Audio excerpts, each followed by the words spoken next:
Hey everyone, thanks for watching. In this interview, I talked to Keith Abraham, who's the CEO of the Heroic Hearts Project UK.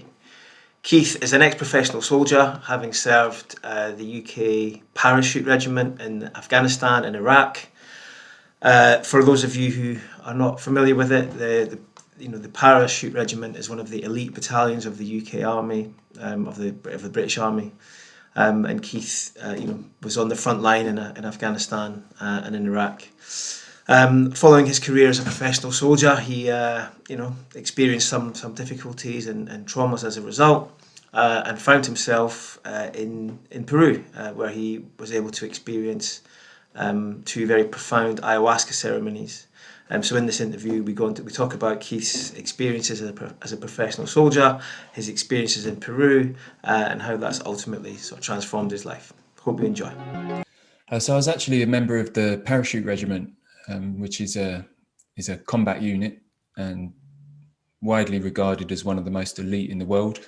Our training is definitely intense enough to warrant that, and our experiences in campaigns across the world throughout the regiment's history is well documented, and in terms of military achievements has been significant. So like, we're a very well used, I say we, I'm no longer a part of it, but we're a very well used unit, very experienced, but predominantly we're a combat unit. There's no trade to be had, not like engineers. There's nothing.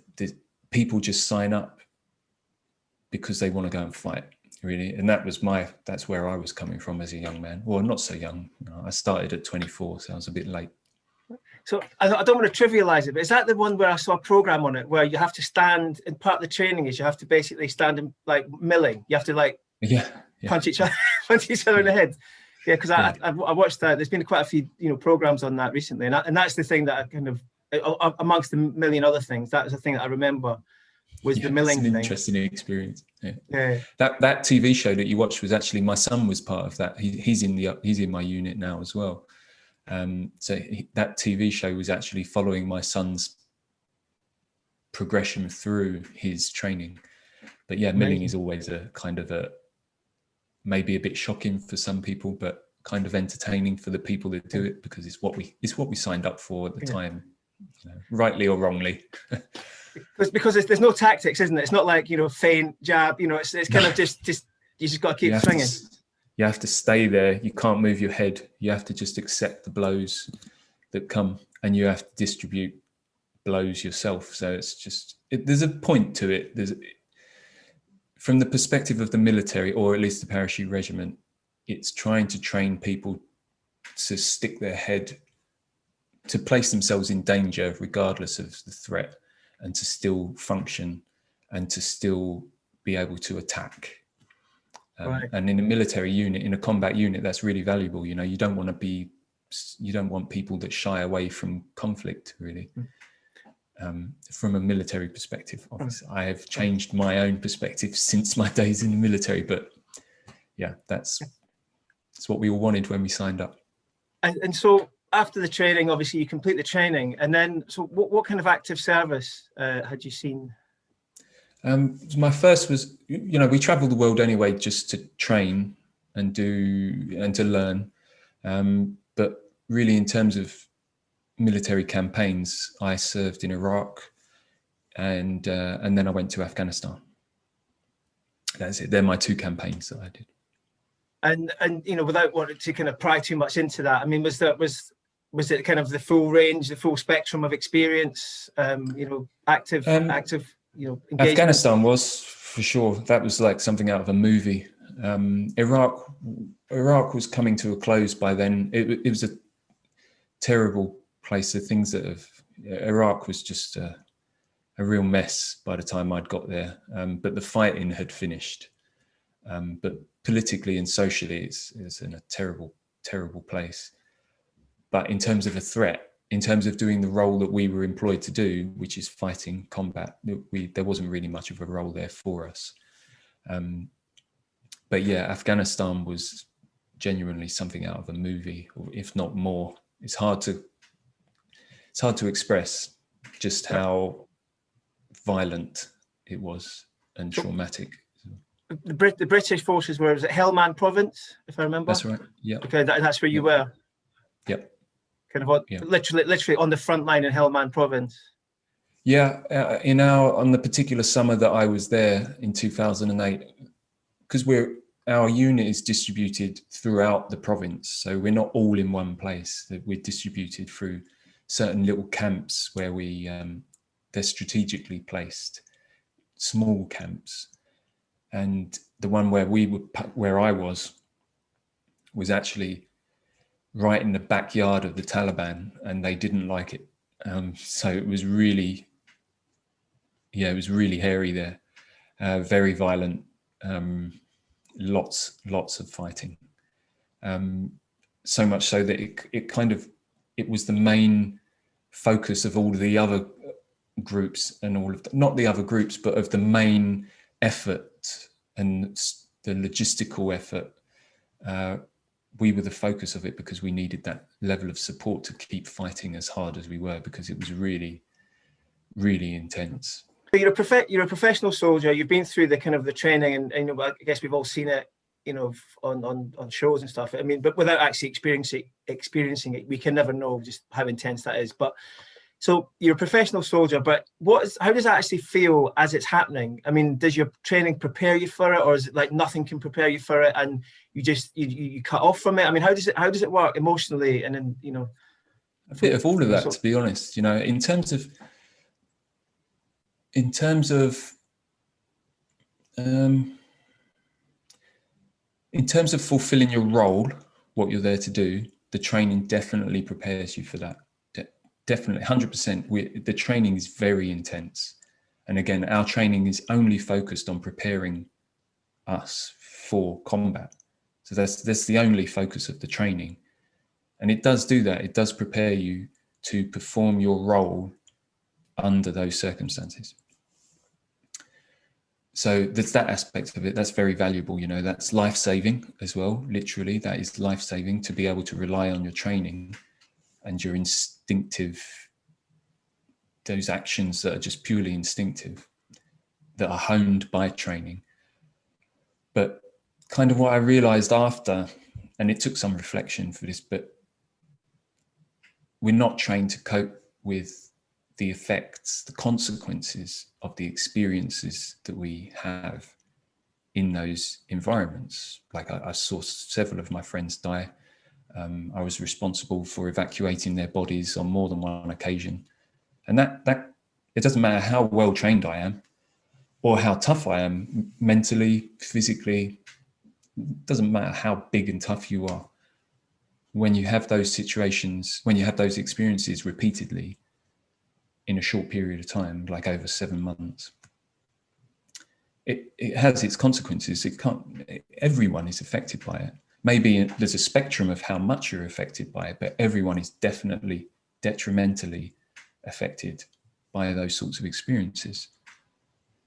And there isn't actually training that can prepare you for that, which I'm not sure that anything can. So it's not like I could say to the army, well, you've let us down there because you haven't prepared us for this level of trauma.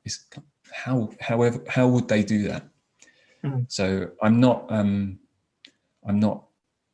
hold a grudge against the military or my unit. Like I say, my son's in that unit now, so I'm very proud of him and his achievements and my own achievements as well. But there's nothing that can be done for that other than trying to convince people that war is not the way that we resolve our differences. And that we've been trying that for a few thousand years, and the message isn't getting through. So that is the answer, that war is not the way that we resolve our differences. But the overwhelming evidence of the human experience would indicate that we're struggling to avoid that. So how long after leaving Helmand, Afghanistan, how long after that did you leave the army? 4 years. It took me 4 years. Right. Again, I loved my career. My career was just everything that I could dream of. It was wonderful. It was just desperately traumatic at the same time. Hence, 4 years after, I figured I've actually achieved everything that I wanted to. Probably the time is right. But concurrently, feeling that like I'd achieved everything, I was definitely suffering, really, really struggling hard. So it was I was being pushed out the door, by my own experience, not by the military itself. And how did that manifest in terms of your own life and in terms of the trauma that you'd experienced? Well, immediately it was like extreme grief, because I'd lost friends and I'd been witness to their deaths, the traumatic deaths as well. So firstly, it's like shock and extreme grief. No, I wouldn't say extreme grief, because that gives an image of like someone else's grief. It has a hierarchy, and I don't believe in that at all. But I was grieving, and I was in shock, and I didn't have the emotional range to express myself. I had a very, very loving, caring, and patient partner at the time. She did her best for me to just try and give me those tools, those emotional tools to try and express myself. But I was like a piece of rock at that point. So I couldn't express myself. And because of that relationship failed. And so I was grieving for my dead friends, and I was in shock at my experiences. But then the most significant relationship in my life, other than my sons, disintegrated. So then I was depressed and grieving for that relationship at the same time. And so I began to spiral. I really began to spiral not out of control, like my behaviors hadn't changed, but my mental well-being and my health was beginning to spiral. And it manifested in anxiety and like a hyperhidrosis, which is hyperhidrosis, yes, because which is like excessive sweating in situations where you wouldn't anticipate. You wouldn't think that you should be sweating in that circumstance, and yet you're literally dripping. My hands all over my body, my face, I was just sweating all the time. And it's because I've become so physically tense because of my experiences, because of my trauma, that I was tensing every bone in every muscle in my body all the time, even in my sleep. So I wasn't sleeping. And yeah, it felt like every soft tissue in my body had been tensed and could not let go.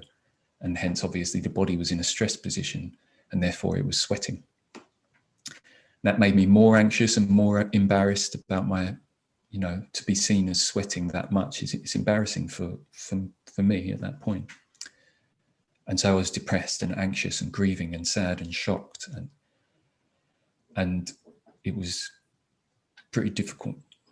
But I continued fulfilling my professional role as a soldier, whatever I was given, and I did it very well.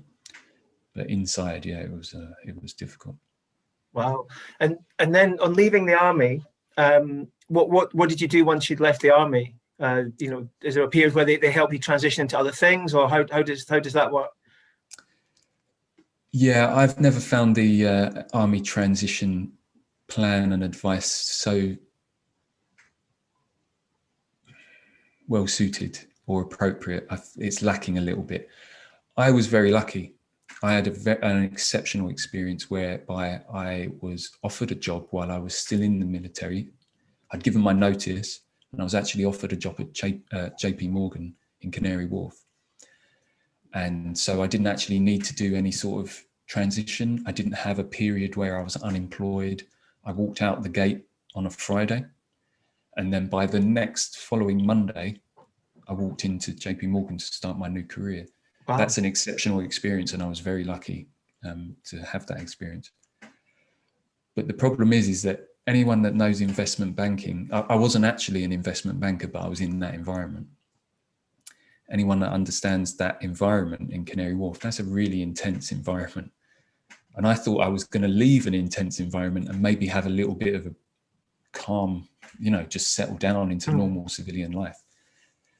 And it wasn't that at all. It was quite stressful. Like, I still managed to enjoy it, and I did a good job. I feel like I did a good job, but yeah, it was pretty intense at times. And even when I was there, when I was on duty one day, I was a crisis management consultant. And so if there was a crisis in the bank anywhere in Europe or the Middle East, me and my team were there to deal with it. And even there, someone unfortunately committed suicide one morning. And I feel like that was actually quite a tipping point for me. Whereas, while I was in the military, I'd signed up for these experiences for death and trauma.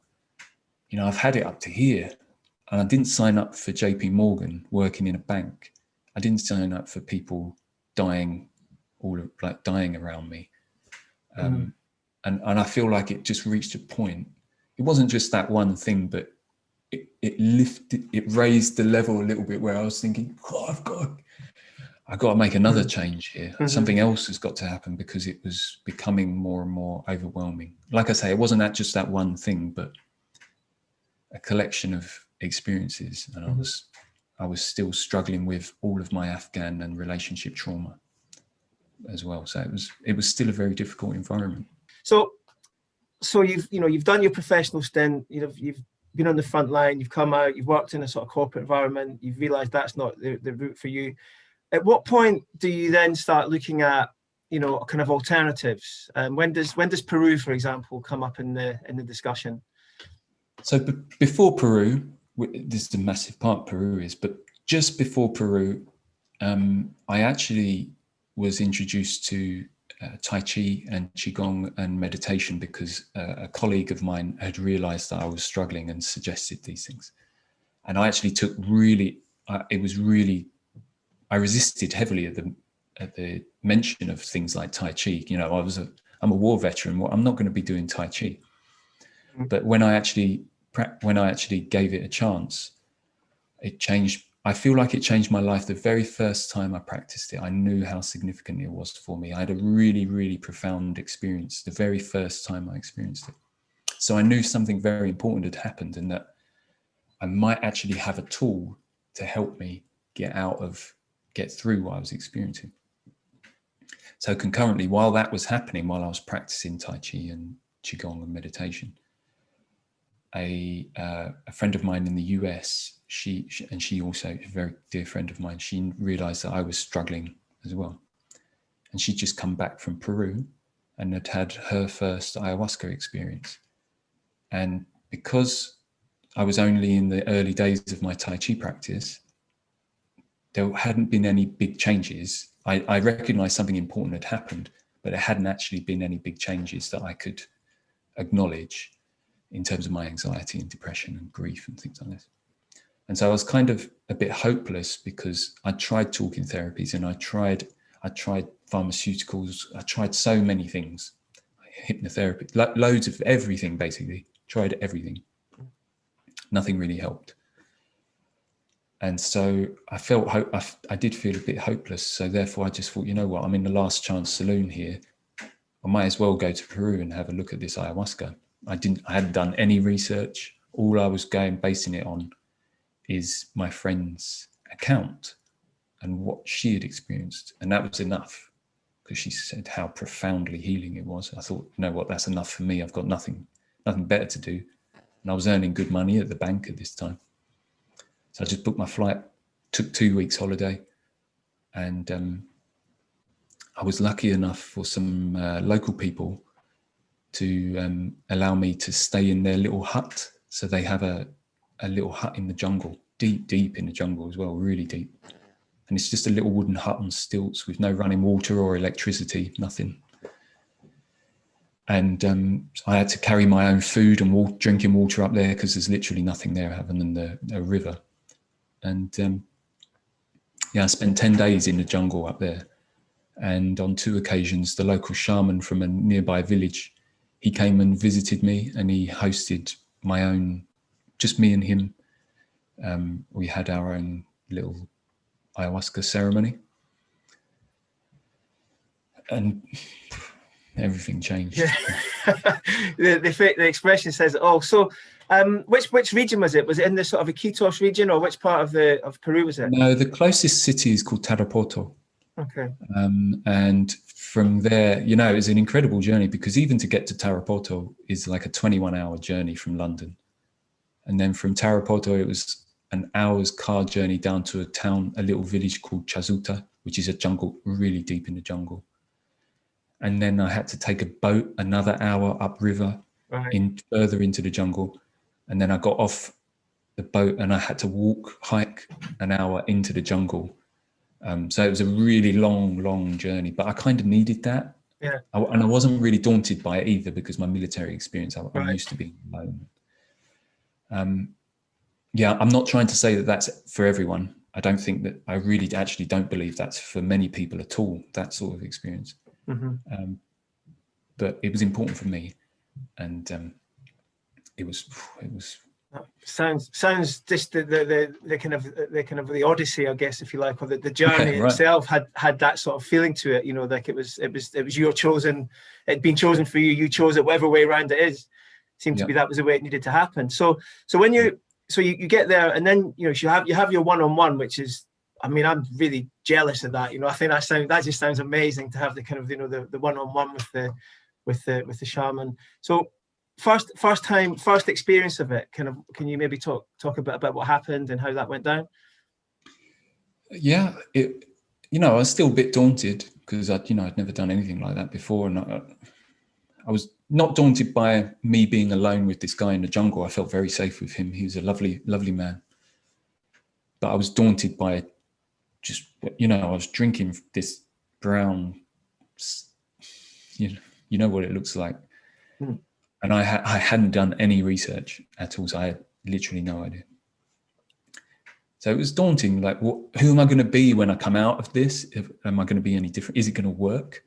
If it does work, how much is it going to work? And am I going to be the same person, holding on to these narratives that were important for me at that time? And so I was definitely daunted, but I laid down and he started singing, and I was listening to the songs, and they started taking me away. And then before long, I recognized that I had been unconscious. And then, this is my experience, I realized that I had woken up out of the unconscious, but I'd woken up in the world of spirit, and that I wasn't actually awake, sitting up in the hut, but I was awake, unconscious, just in the realm of, in a different reality. And so I got shown this is my first experience. The second one is actually a bit more interesting, but I got shown the sort of the nature of time and reality and matter and energy, and how they relate to each other, and the role of spirit, like consciousness, plays in our reality, and what role we have to play in the realm of spirit as well. And so it was typically psychedelic.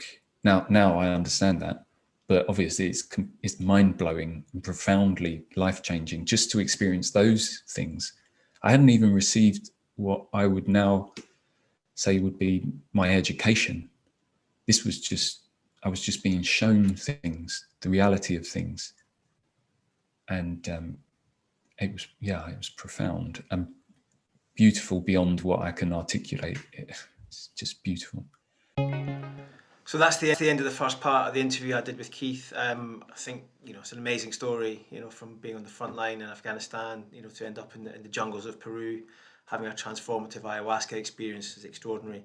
There's part 2 to come, where we talk, you know, about Keith's second ceremony and you know, go deeper into kind of how it transformed his life, and talk about the Heroic Hearts UK project. If that's enough for you, fine. You know, like, subscribe, do all the things you need to do on social media. Thanks for watching. Take care.